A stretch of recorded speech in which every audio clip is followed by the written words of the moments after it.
यह हम पता नहीं लगा सकते कि किस ऑब्जेक्ट का मोशन कौन ऑब्जेक्ट ज़्यादा तेज चल रहा है।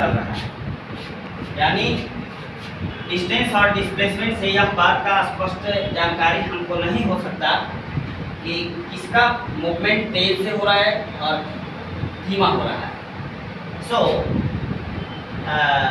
physicists adopt and another physical quantity which involves distance and time। distance और time के साथ explanation करना चाहता है। तो स्पीड, डिस्टेंस और टाइम के इम्पैक्ट को देखते हुए एडॉप्ट किया गया।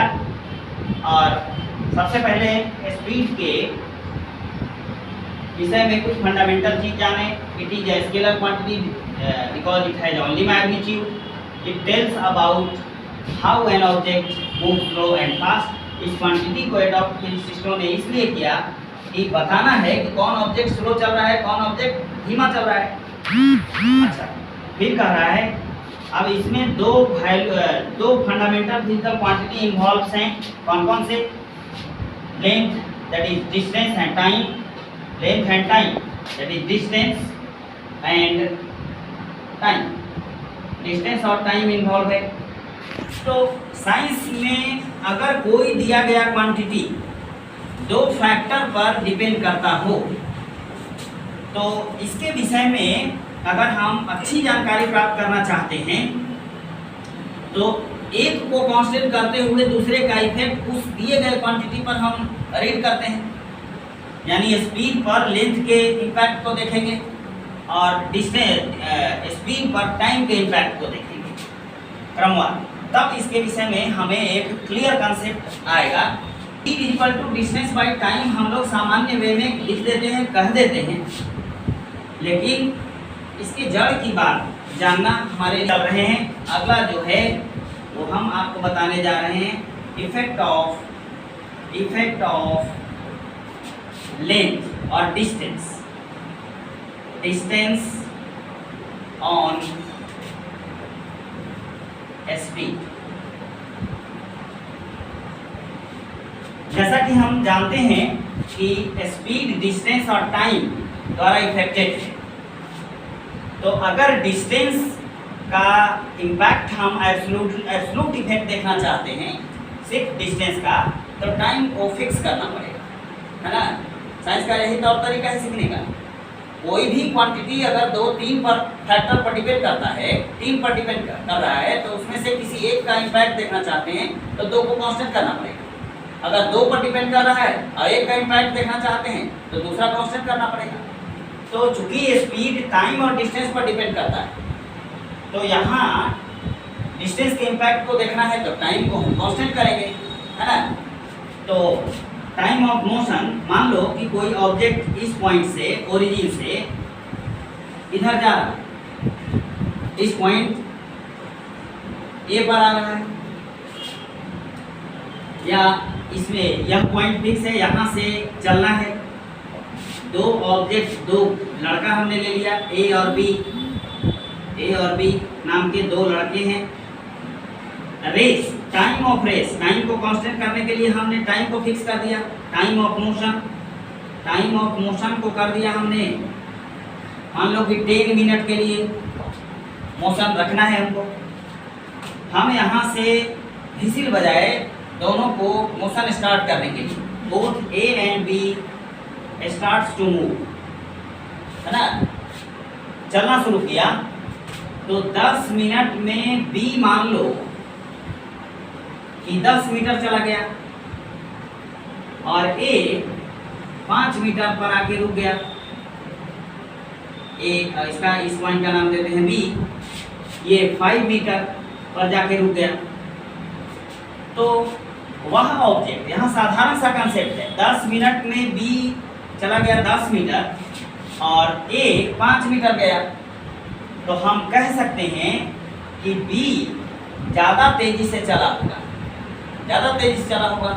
तब ने सेम टाइम में वो ज़्यादा डिस्टेंस तय कर लिया, और ए धीमी गति से चला हुआ है, यानी मोशन ए का तेज हुआ होगा और मोशन बी का तेजी से हुआ और इसका मोशन धीमा होगा, है ना।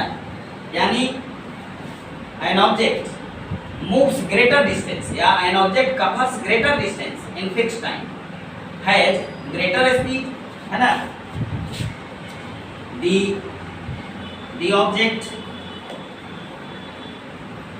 covers greater distance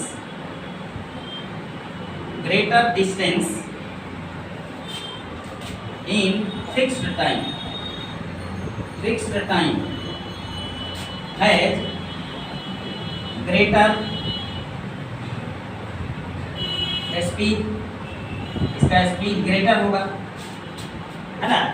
यानी अब जितना गुना, इस तरीके से यहाँ डायरेक्ट प्रोपोर्शन तो नहीं कर सकते क्योंकि थोड़ा सा कंट्राडिक्शन होगा, लेकिन चलो इस पर हम मानते हैं S is proportional to D, D is distance, S is speed. इसको मान लेते हैं इक्वेशन फर्स्ट। अब हम इफेक्ट ऑफ डिस्टेंस के जगह पर इफेक्ट ऑफ टाइम को देखते हैं। Effect of time on speed. तो इस ऐसा करने के लिए हमको क्या करना पड़ेगा? टाइम का इम्पैक्ट देख रहे हैं तो डिस्टेंस को क्या करना पड़ेगा? कांस्टेंट करना पड़ेगा। तो लेंथ ऑफ मोशन यानी distance of motion, race, distance of motion या रेस हम कर दिया 200 मीटर।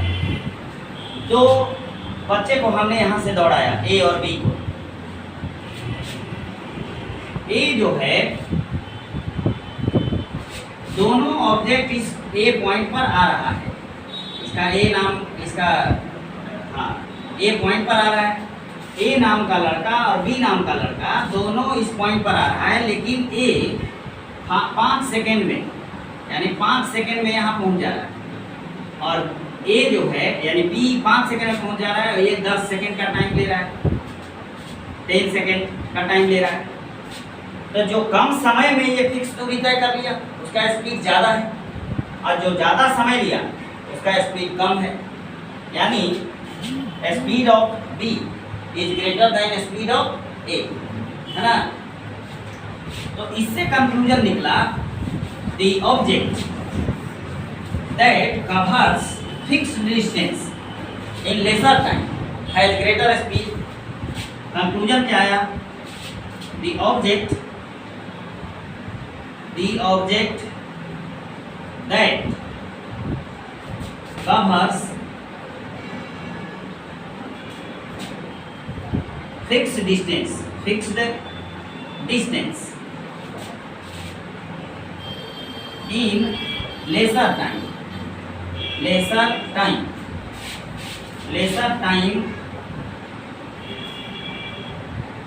has greater speed. यानी टाइम कम तो स्पीड ज़्यादा, इसका मतलब इन्वर्स है, यानी speed is inversely proportional to time. Inverse का मतलब 1/t, टाइम का इन्वर्स है, यानी speed is inversely proportional to time. इसको मान लो equation second. Both equation first और सेकेंड से हमारे पास आ जाएगा from equation first and second,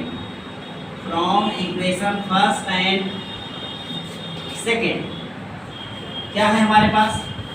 S is proportional to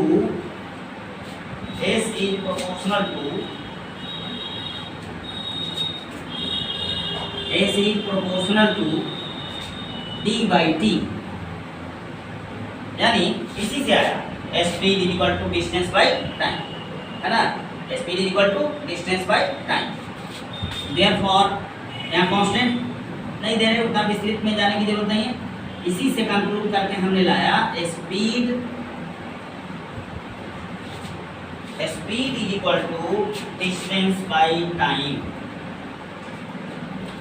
speed is equal to distance by time,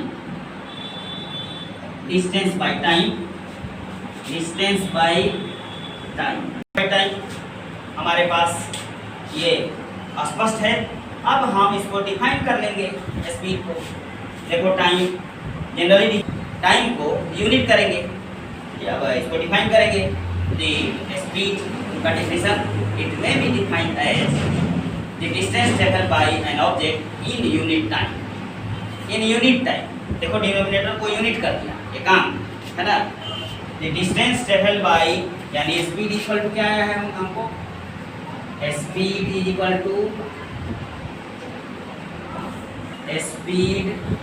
to distance by time.